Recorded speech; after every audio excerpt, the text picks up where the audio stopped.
Appreciate you all staying a little later than normal on this 2-day draft process.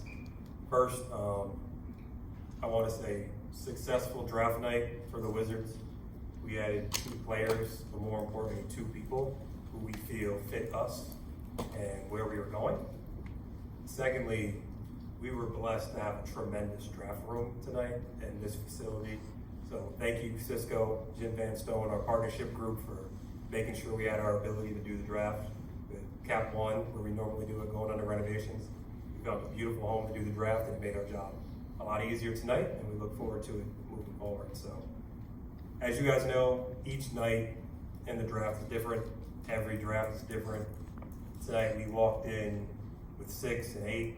We're able to kind of move a little bit, but acquire 2 players in Trey and Will, who we feel are really skilled wings, skilled basketball players who know how to move the scoreboard and will continue to get better at doing that. But players who have a real passion for the game. These dudes are hoopers, they're workers, they are serious craftsmen, they care about getting better, and they wanted to be here. And that's important to us, adding those type of players. So I think we're happy with night 1.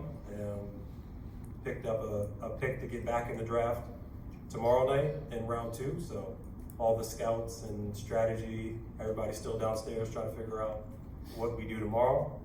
But I wanted to make sure I came up here, spoke with you guys first, and can answer any questions that you guys have.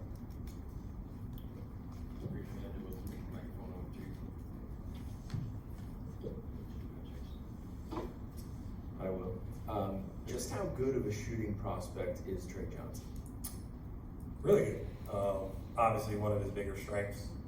Trey, when you look at how well he shot the ball off the dribble and as well as off the catch, 41% catch and shoot, 39.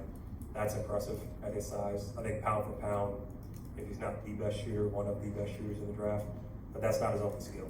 And he's someone that can make plays for others. He averaged 19 points a game in the SEC, led the whole conference in scoring as a freshman, like in conference play. That's hard to do. And he did it with pretty high level efficiency, shooting the ball. So we're excited to add that to a team like ours. And he said that it was very memorable that you showed him highlights of plays that he took off, and it motivated him, and he's still thinking about it. So he's continuing to think about it. So can you kind of tell us your side of that story? I gotta get in front of him and tell him stop sharing house secrets first off. I don't know if it was highlights, lowlights, or what it is, but when we bring guys in, we make sure that we get a feel for who they are. They get a feel for who we are and spend a lot of time here. And we're not gonna sugarcoat everything. Michael and I, it's important to be transparent. There's a lot to like with Trey. But there are some areas he's got to grow in just like every other 19-year-old player. And we'd rather address it on the front end, see if he can improve upon it, see what his answers are. And it was just fun banter conversations. I'd say we had a film session with BK and the coaching staff. It was probably a little nicer than mine. But in both of those, he showed his IQ. And that's what really stood out. His ability to remember plays, his ability to say, what could you have done differently? During the workout, we throw him in positions and offense and the plays that we run and see how quickly he picks up on it. And the guy's a sponge, he has a high IQ, so the film sessions were fun, but he's got to keep that to himself next time. Hey, Will, back here. Good to see you all the way back here. Obviously, you're focused on building the Wizards today, but the Thunder did just win the championship. You were a big part of building what their team has done, and you're building a young, similar core that it was like at the early stages there, here. So in terms of building that young core, how good do you guys feel about where it is adding these 2 guys to the young people you're already building with you right now? Yeah, first off, congratulations to the Thunder. Good to see the city and everybody that I work with get an opportunity to celebrate that. My family back in Oklahoma was definitely proud and happy and at the parades and all that stuff. But I think every rebuild is different. Every timeline for each team is different, and we're running our own race. And that's the most important thing for us and for everybody to understand here in DC. And through the first 3 drafts, it's only been 2 years, a couple weeks since myself and Michael have really been here. We feel confident in the players that we have to just grow at their own time. And adding Trey and Will, they're like-minded players. They have some versatility. They're compete. They're going to get after it, and we're going to give them the same runway that we've given all the other players that we drafted to work on their craft. And when it's time for them to play, they're going to play and get a lot of minutes in. Thank you.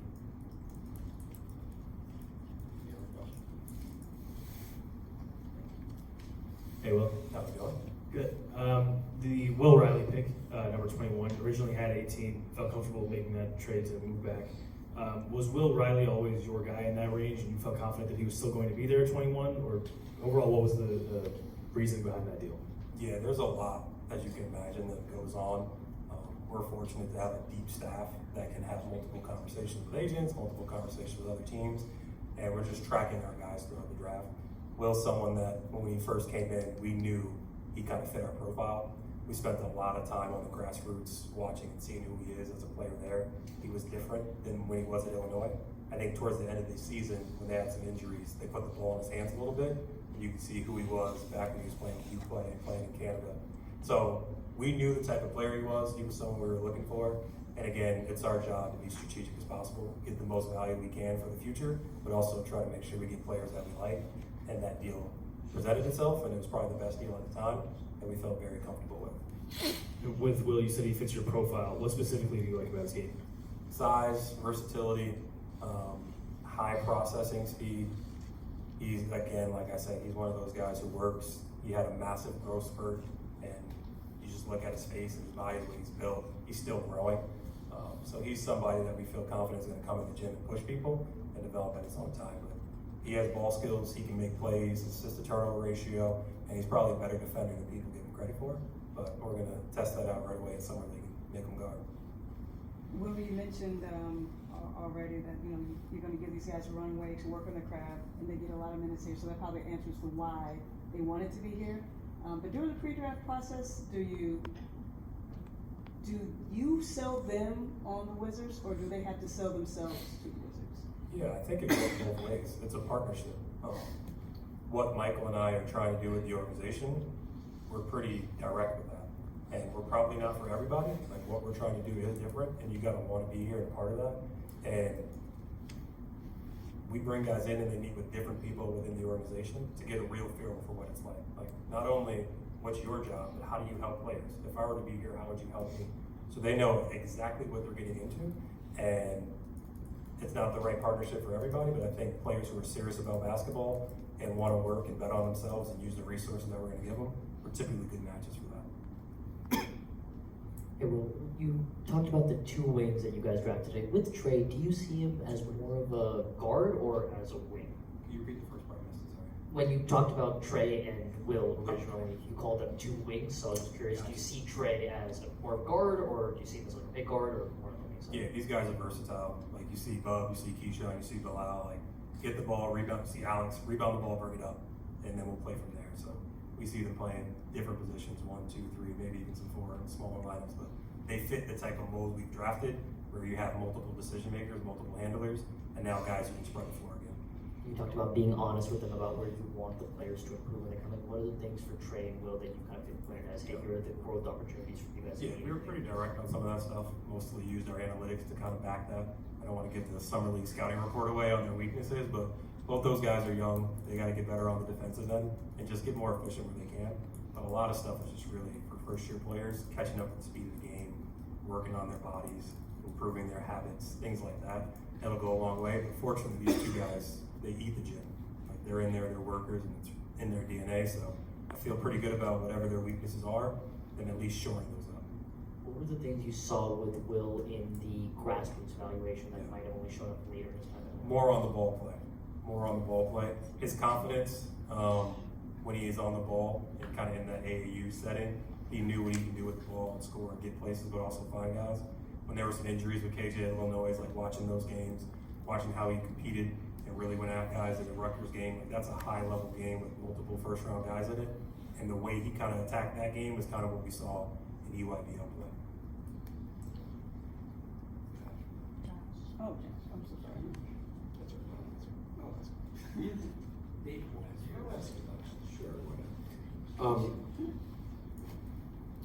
You mentioned that this is your third draft. Obviously, this roster's been flipped. Yeah. It's not finished, I know, but you've got a lot of your guys in position now. I don't know if you can talk about other moves that you've made that can't be announced until July 6th, but it would seem to me that you are now in a position where the young guys are gonna get the bulk of the minutes going forward, that you're not gonna try to pair them with veterans and have the veterans bring them along. Am I reading that right? Probably not completely on that one. I think you're right. I can't completely comment on everything we did yesterday. I will say that days like that, those are challenging decisions for any organization, especially one when you're in a rebuilding process. So you have to always remember to keep the main focus on the main focus and put ourselves in position to maximize where we're trying to go. And for us, that's long-term success. That's kind of going to be where we're at. And we wanted to stay on track with that while creating flexibility in what you're saying, playing time for some of these young players. But I thought Brian did a tremendous job last year, having 3 rookies. 3 of them were all 5 top minutes per game. So like, we're going to play those guys even when we had some veterans. And I still think we have some pretty high-level veterans who can play and help and mentor. So it's going to be tricky to kind of mix it all in, but I think it's a good thing to have.